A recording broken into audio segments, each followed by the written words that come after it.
दोस्तों, कभी आपने सोचा है अगर आपको ज़िंदगी और मौत के बीच एक ही चांस मिले तो आप क्या चुनेंगे? और अगर वो चांस आपको इंसान से कुछ और बना दे तो? आज हम बात करने वाले एक ऐसे साइंटिस्ट की जिसने मौत से लड़ने के लिए विज्ञान की हदें तोड़ दी, लेकिन नतीजा कुछ ऐसा निकला जिसकी उसने कभी कल्पना भी नहीं की थी। ये कहानी है माइकल मोरबियस की, जिसे दुनिया जानती है लिविंग वैम्पायर के नाम से। कहानी शुरू होती है ग्रीस के एक छोटे से हॉस्पिटल से। वहाँ एक छोटा सा बच्चा माइकल मोरबियस बिस्तर पर लेटा हुआ है। उसके शरीर में एक बेहद दुर्लभ खून की बीमारी है, जिसकी वजह से वो ज़्यादा दिन जिंदा नहीं रह सकता। उसके पैर कमज़ोर है, चल नहीं सकता और ज़िंदगी का हर दिन मौत से लड़ते हुए बिता रहा है। वही हॉस्पिटल में एक और बच्चा आता है, लूसियन, जिसे मोरबियस प्यार से मिलो कहने लगता है। दोनों की हालात एक जैसी, दोनों की तकलीफ़ एक जैसी और दोनों में एक चीज़ कॉमन है, जीने की जिद। मोरबियस उसे कहता है, हम चाहे जैसे भी हों लेकिन हार नहीं मानेंगे, एक दिन में सब ठीक कर दूंगा। दोनों की दोस्ती गहरी हो जाती है, लेकिन बीमारी भी उतनी ही तेज़ी से बढ़ती जाती है। मोरबियस को साइंस में गजब का टैलेंट है, इतना कि वो पुराना टूटा हुआ मशीन भी ठीक कर देता है। डॉक्टर ईमेल निकोलस, जो बच्चों को देखभाल करते हैं, मोरबियस की काबिलियत देखकर उसे एक खास स्कूल में भेजते हैं। वहीं से मोरबियस का सफ़र शुरू होता है, एक साधारण लड़के से दुनिया के सबसे खतरनाक साइंटिस्ट बनने का। सालों बाद मोरबियस अब एक मशहूर बायोकेमिस्ट है। उसका काम इंसानों के खून से जुड़ी बीमारियों का इलाज ढूंढना है, लेकिन अंदर से वो अब भी वही बीमारी बच्चा है जो जानता है कि उसकी मौत करीब है। मोरबियस चुपके चुपके खतरनाक रिसर्च कर रहा है, वैम्पायर बैट्स, चमगादड़ के डीएनए को इंसानी खून में मिलाने का प्रयोग। क्योंकि चमगादड़ में एक ऐसी खास क्षमता होती है, वो ज़िंदगी भर खून पीकर जी सकते हैं और उनकी बॉडी खुद को जल्दी ठीक कर लेती है। अगर ये ताकत इंसानों में आ जाए तो खून की बीमारियां हमेशा के लिए ख़त्म हो सकती है। लेकिन ये रिसर्च इतनी खतरनाक है कि किसी भी गवर्नमेंट या मेडिकल बॉडी ने इसे अप्रूव नहीं किया। इसलिए मोरबियस ये सब चुपचाप कर रहा है, अपने पुराने दोस्त मिलो के पैसों से। मोरबियस को पता चलता है कि ये एक्सपेरिमेंट इंसानों पर सिर्फ इंटरनेशनल वाटर, समुद्र के बीच में किया जा सकता है, ताकि कोई कानूनी मुसीबत ना हो। इसलिए वो और उसकी टीम, जिसमें डॉक्टर मार्टिन बैक्राफ्ट भी है, एक प्राइवेट शिप पर सवार होते हैं। यहाँ वो पहली बार खुद पर यह खतरनाक सीरम लगाने वाला है। मार्टिन डरते हुए पूछती है, अगर ये गलत हो गया तो? मोरबियस ठंडे लहजे में जवाब देता है, गलत होने के लिए मेरे पास वक्त नहीं है। रात का समय, समुद्र के बीच वो लैब सेटअप में बैठा है। मशीनें बीप कर रही है, चमगादड़ के पिंजड़े में हलचल हो रही है और मोरबियस अपने हाथ में इंजेक्शन उठाता है। एक सुई और पूरा सीरम उसकी नसों में चला जाता है। 1 मिनट तक कुछ नहीं होता, लेकिन फिर अचानक उसका शरीर मरोड़ने लगता है। हड्डियाँ चटकने की आवाज़, आंखों का रंग बदलना और दांत नुकीले होना शुरू हो जाता है। मार्टिन डरकर पीछे हटती है। मोरबियस की सांसें भारी हो जाती है और फिर वो अब इंसान नहीं रहा। उसका शरीर मजबूत, मांसपेशियां उभर आई, कानों में सबसे हल्की आवाज़ भी साफ सुनाई देने लगी, लेकिन साथ ही उसके अंदर एक भयंकर प्यास जाग उठी, खून की प्यास। इंजेक्शन लेने के बाद मोरबियस का शरीर पूरी तरह बदल चुका है। उसकी आंखें पीली चमक रही है, दांत तेज धारदार हो चुके हैं और मांसपेशियां किसी जानवर जैसे ताकतवर हो गई है। लेकिन सबसे खतरनाक बदलाव उसके अंदर का भूख का एहसास है, खून की भूख। शिप पर मौजूद गार्ड्स को पता नहीं था कि लैब के अंदर क्या हो रहा है। जैसे ही उनमें से एक दरवाज़ा खुलता है, मोरबियस बिजली की रफ्तार से उस पर टूट पड़ता है। एक ही झटके में गार्ड ज़मीन पर गिरता है और मोरबियस उसकी गर्दन में दांत गड़ा देता है। बाकी गार्ड्स हथियार लेकर दौड़ते हैं, लेकिन मोरबियस की स्पीड इंसानी समझ से बाहर है। वो दीवारों और छत पर चढ़ते हुए एक एक करके सबको मार देता है।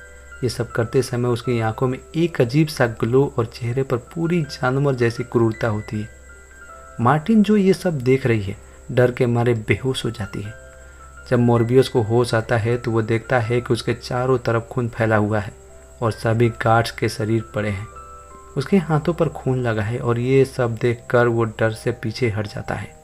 वो समझता है कि सीरम ने उसे बचा तो लिया, लेकिन अब वो इंसान नहीं रहा। उसके अंदर का इंसान और जानवर दोनों एक दूसरे से लड़ रहे होते हैं। डर के मारे वो शिप से भाग जाता है और अपने सारे रिकॉर्ड्स मिटा देता है ताकि कोई सबूत न बचे। अगली सुबह FBI एजेंट सिमोन स्ट्रॉड और रेडक्रूज को ये मामला सौंपा जाता है। समुद्र के बीच मिली शिप पर सिर्फ मरे हुए गार्ड्स और एक बेहोश डॉक्टर मार्टिन मिलती है। सभी के शरीर पर 2 नुकीले दांतों के निशान होते हैं, जैसे किसी जानवर ने हमला किया हो, लेकिन कोई इंसानी पैरों के निशान नहीं, सिर्फ अजीब सी खरोंचें दीवारों और छत पर तक। मोरबियस छिपकर अपने लैब में लौटता है। वो अब खुद को एक पिंजड़े में रखता है और टेस्ट करता है कि उसकी ताकत कितनी है। उसे पता चलता है कि अब वो 10 गुना तेज भाग सकता है, दूर से भी दिल की धड़कन सुन सकता है और उसका शरीर चोट लगने पर तुरंत ठीक हो जाता है। ये सब ताकतें सिर्फ तब तक है जब तक वो खून पीता है। खून ना मिले तो उसका शरीर कमज़ोर पड़ने लगता है। तभी उसका बचपन का दोस्त मिलो उससे मिलने आता है।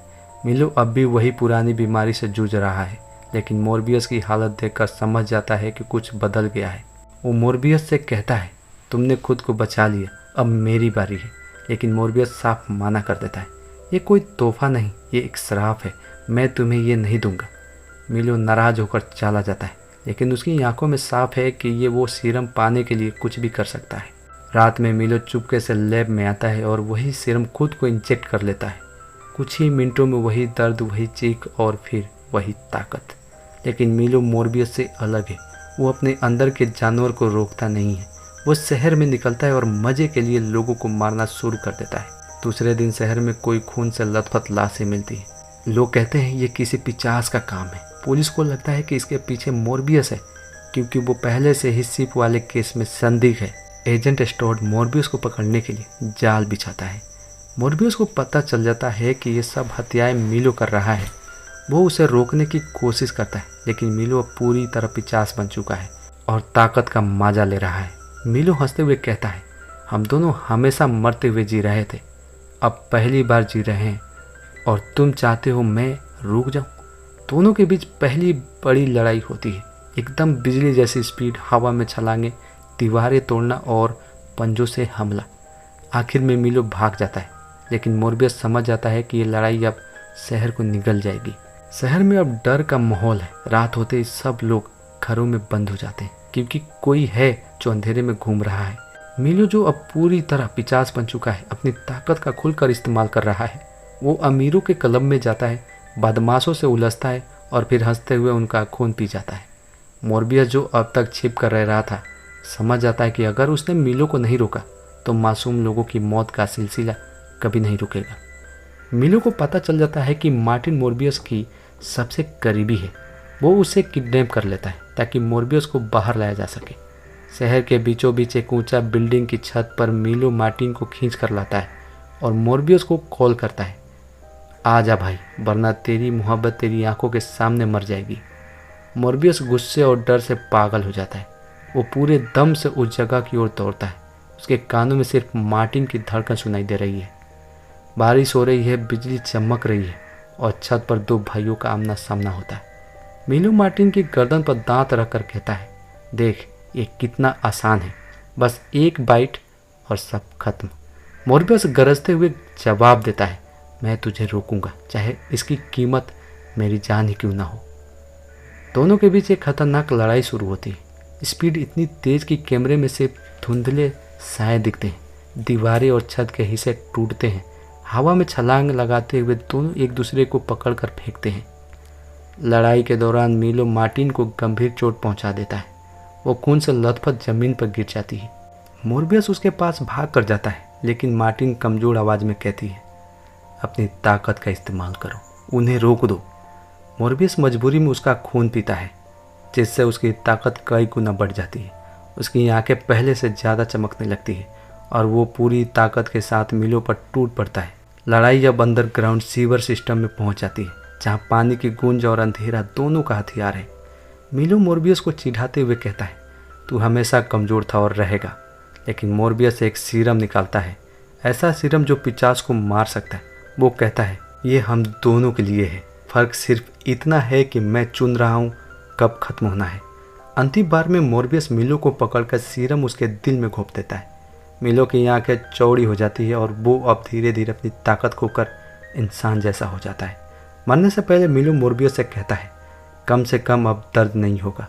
लड़ाई के बाद मोरबियस आसमान की ओर देखता है। उसकी सांसें भारी है और उसके अंदर अब भी वही प्यास है। वो जानता है कि ये कहानी खत्म नहीं हुई, क्योंकि अब भी एक ऐसा राक्षस है जो इंसान बनने की कोशिश कर रहा है। आर्तुर मार्टिन की आंखें खुलती है, लेकिन अब वो इंसान नहीं रही।